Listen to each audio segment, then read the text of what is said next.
Vote engineering করা হয়েছে গণনার সময়। এটা গণনা হইলে সঠিকটা বোঝা যাবে, তবে আমার মনে হয় ব্যাপক কারচুপি হয়েছে, ব্যাপক। ঢাকা ৭ আসনে আমি সংসদ পদপ্রার্থী ছিলাম। ভোট গণনায় অনিয়ম ও জালিয়াতির অভিযোগে ফলাফল ঘোষণা স্থগিত ও ব্যালট পুনঃগণনার দাবিতে আজ এই সাংবাদিক সম্মেলন করতে যাচ্ছি। ভোট গণনায় প্রধান অনিয়ম ও জালিয়াতি সমূহ: ধানের শীষের অনেকগুলো বান্ডিলে ১০০টি ব্যালট পেপার না দিয়েও গণনায় ১০০টি হিসাবে দেখানো হয়েছে। ২ নম্বর, দাঁড়িপাল্লার পোলিং এজেন্টদের ভয় ভীতি দেখিয়ে কক্ষ থেকে বের করে দিয়ে তারপর রেজাল্ট শিট তৈরি করা হয়েছে। দাঁড়িপাল্লা এজেন্টদের আপত্তি অপেক্ষা করে অনেক পোলিং এজেন্টদের রেজাল্ট শিটের মূল কপি সরবরাহ করা হয়নি।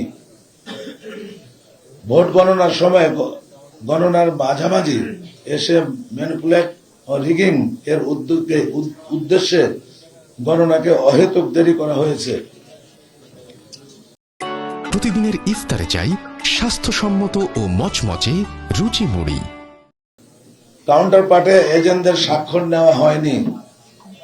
প্রিজাইডিং অফিসারদের এ সমস্ত অনিয়মকে তুলে ধরে ১২/২/২০২৬ অর্থাৎ গতকাল রিটার্নিং অফিসার কার্যালয়ে লিখিত আপত্তি জানানো হয়েছে। সার্বিক এ সমস্ত অনিয়ম আমার নির্বাচনী এলাকার ভোটারদের রায়ের সঠিক প্রতিফলন হয়নি। ভোট পুনর্গণনা হলে এই সমস্ত অনিয়মের সত্যতা প্রকাশিত হবে ইনশাল্লাহ।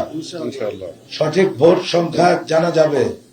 আপনাদের মাধ্যমে আমি অতি বিলম্বে ফলাফল ঘোষণা স্থগিত রেখে ভোট পুনর্গণনার দাবি জানাচ্ছি।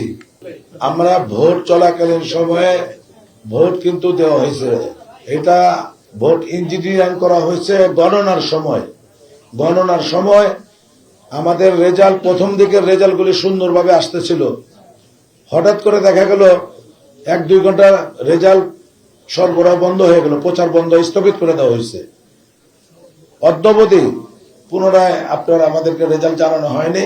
আজকে হঠাৎ করে দেখলাম আমরা যে আপনার ওই রেজাল্ট শিট তৈরি করে ওনারা আমাদের বিপক্ষ পার্টিকে বিজয় ঘোষণা করে দিচ্ছেন।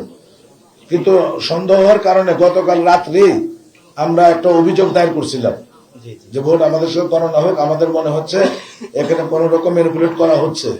এটা বলে আমরা একটা অভিযোগ গতকাল রাত্রি দিয়ে দিছি। ৪৮ ঘন্টার মধ্যে করা যায়।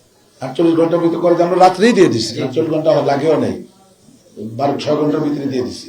আমরা আশা করি আপনারা মিডিয়ার মাধ্যমে এই সত্যতা তুলে ধরবেন এবং যাচাই বাছাই করে নির্বাচন কমিশনারকে প্রেসারাইজ করে পুনর্গণনার ব্যবস্থা করবেন ইনশাল্লাহ। তাহলে জাতীয় দেশের জন্য একটা মঙ্গল পথ বয়ে আনবে। কারণ আমরা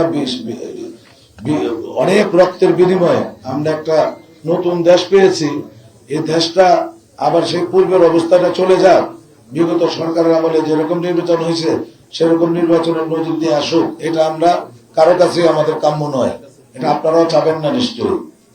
এটা গণনা হইলে সঠিকটা বোঝা যাবে, তবে আমার মনে হয় ব্যাপক কারচুপি হয়েছে, ব্যাপক।